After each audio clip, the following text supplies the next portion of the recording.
एक ऐसी ऑर्गेनाइजेशन जिससे एक पूरा बिजनेस जो है वो डिस्टर्ब हो रहा था, क्योंकि कुछ लोग अपने घरों में बताने के लिए परेशान हो रहे थे और कईयों को जब बोलो कि मीडिया के सामने जाना है, मैं आपको फ्रैंकली बताता हूँ, आज हमारी भी एसोसिएशन के कुछ लोग थे यार, वो जम्मू के लोकल हैं यार, मीडिया में जाएंगे, लोगों को दिखा, क्योंकि क्या चीज़ है कि लोगों जो सरकार ने ना इन चीज़ों को एक टैबू सा बना के दिया हुआ है, डर का माहौल है कि ये चीज़ें गलत हैं। एक्चुअल में ये चीज़ें गलत नहीं है। स्पा इंडस्ट्री जो है एक बड़ी अच्छी इंडस्ट्री है, एक नॉर्मल इंडस्ट्री नहीं है। और एक अगर आप मुझे बताओ कि beauty and wellness skill council की तरफ से, इनके गवर्नमेंट ऑफ इंडिया की तरफ से अगर इनके कोर्स को अप्रूव किया जाता है, अगर वो सर्टिफिकेट अगर उनको दिए जाते हैं, अगर आप ये देखो कि उसके डिप्लोमे दिए जाते हैं, तो वो चीज़ कहाँ से गलत हो सकती है। थोड़े से यहाँ सवाल है आपसे क्लियरली पूछूंगा, पुलिस की तरफ से इनिशिएटिव लिया गया, आपकी आपके स्पा सेंटर्स में इस तरीके की रेट जो है वो किया जाएगा? देखो जैसा है कि क्या कंप्लेंट्स या क्या दिक्कतें वहाँ? अब ये डिपार्टमेंट के पास, पुलिस के पास कोई कंप्लेंट्स गई होंगी, और ये भी मैं आपको बता रहा हूँ जो कंप्लेंट गई होंगी, जैसे कल एसएसपी साहब ने भी बोला, बिल्कुल जेन्युइन कंप्लेंट गई होगी, हम खुद कह रहे हैं,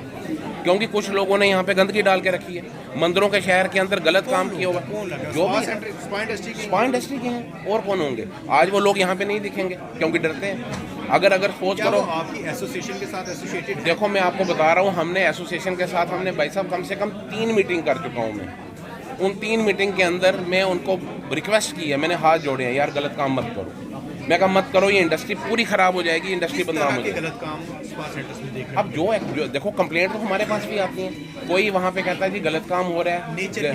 नेचर आप वो क्या बोल सकते हैं, मुझे बताओ ना, आप उसमें क्या बोलेंगे, क्या एक्टिविटीज़ कर रहे हैं। आप देखो हमारे पास तो कोई प्रूफ नहीं है, कल को कोई बंदा आके बोलेगा जी वहाँ पे गलत एक्टिविटी। अच्छा, सबसे मेन चीज़ मैं बताऊँ, जब सुबह का टाइम 10 बजे का है, शाम को 8 बजे तक है, यहाँ पे 11 बजे तक 12 बजे तक स्पा खोलने की क्या ज़रूरत पड़ गई है इनको?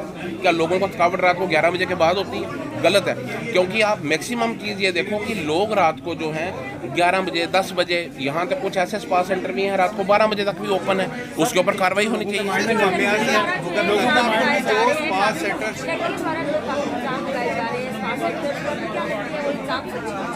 देखो ये तो कोर्ट का मैटर है, हम उसमें नहीं कह सकते हैं। अब देखो किसका क्या है, ये तो हम उसमें उस चीज़ में नहीं जाएंगे, क्योंकि ये कोर्ट का मैटर है। और मैं आपको यही कह रहा हूँ कि अगर ऐसी एक्टिविटीज़ हो रही हैं और ऐसे अगर इलीगल एक्टिविटीज़ हो रही हैं, उनके साथ हम कंधे से कंधा मिला के साथ में। पांचों की एक जैसी नहीं होती, अगर ये कहीं पर एक्टिविटीज़ हो रही हैं, अब जैसे आज आप मीडिया के सामने हो सकता है आपके स्पा सेंटर्स में ऐसी कोई एक्टिविटी नहीं होती, लगता है इस तरीके की रेट की वजह से व्यापार पर असर पड़ता है? देखो व्यापार पे असर पड़ता है, तभी हम एडमिनिस्ट्रेशन, देखो हम इसमें एडमिनिस्ट्रेशन का कसूर मानते ही नहीं है। अगर हमारे स्पा सेंटर जो हैं यहाँ पे कुछ लोग गलत एक्टिविटी नहीं कर रहे होते, मशरूम ग्रोथ होगी। आप स्पा के अंदर देखो 2-2, 3-3, 4-4 लाख रुपए लगा के कौन सा स्पा ओपन होता है? आज एक कमरा बनाना उसके ऊपर 20 लाख रुपए लग जाता है। पर एक परसेप्शन बन गई है, जम्मू की बात करूंगा कि स्पा का मतलब सीधा मसाज, और मसाज हम कहना नहीं चाहेंगे कि मसाज के नाम से वहाँ पर किस इंटेंशन से लोग जा रहे हैं, ये भी एक सच्चाई है। इससे कैसे आप ओवरकम कर रहे हैं? मैं बिल्कुल आपको बता रहा हूँ, किसी ना किसी को तो सामने आना पड़ेगा ना।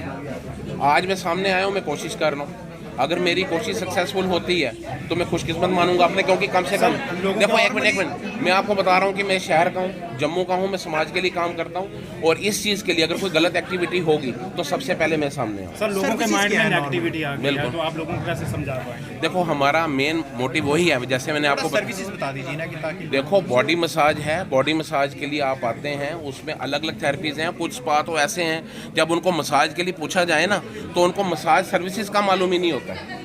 ठीक है, अगर उनको पूछो आपके पास कितनी तरह की मसाज है, दो जी पैसे दे दो, अंदर चलो मसाज ले लो। उनको पूछो कि भाई बताओ कितनी तरह की मसाज होती है, उनको नॉलेज ही नहीं है। मैंने आपको पहले भी बोला कि beauty and wellness skill government of India की तरफ से अगर इन कोर्सेज को अप्रूव किया है, गवर्नमेंट ऑफ इंडिया ये कोर्स करवा रही है, तो वो चीज़ कहाँ से गलत हो सकती है? तो सर उन लोगों को लाइसेंस कैसे दिया जाता है? देखो लाइसेंस नहीं है, देखो कल को आप नागा फार्म ले रहे हैं, जीएसटी ले रहे हैं, अब इसमें सरकार का कसूर थोड़े ना। कल को वहाँ पे जाके आप कोई इलीगल एक्टिविटी करोगे तो उसमें सरकार का क्या कसूर है? तो सर क्या अपील करना चाहते हैं? अपील ये कैमरास जो है ऐसी जगह ऑलरेडी इंस्टॉल्ड है, इजीली वेरीफाई कर सके, बिल्कुल कर सकती है और करना भी चाहिए। मैं आपको बता रहा हूँ कि मैं डिस्ट्रिक्ट एडमिनिस्ट्रेशन के साथ हूँ और सपोर्ट करता हूँ, और हमारी एसोसिएशन पूरी जो है वो इनके सपोर्ट करती है, और इनके फ्यूचर के अंदर कोई भी गलत एक्टिविटी ऐसी होगी तो सबसे पहले हम सामने आएंगे।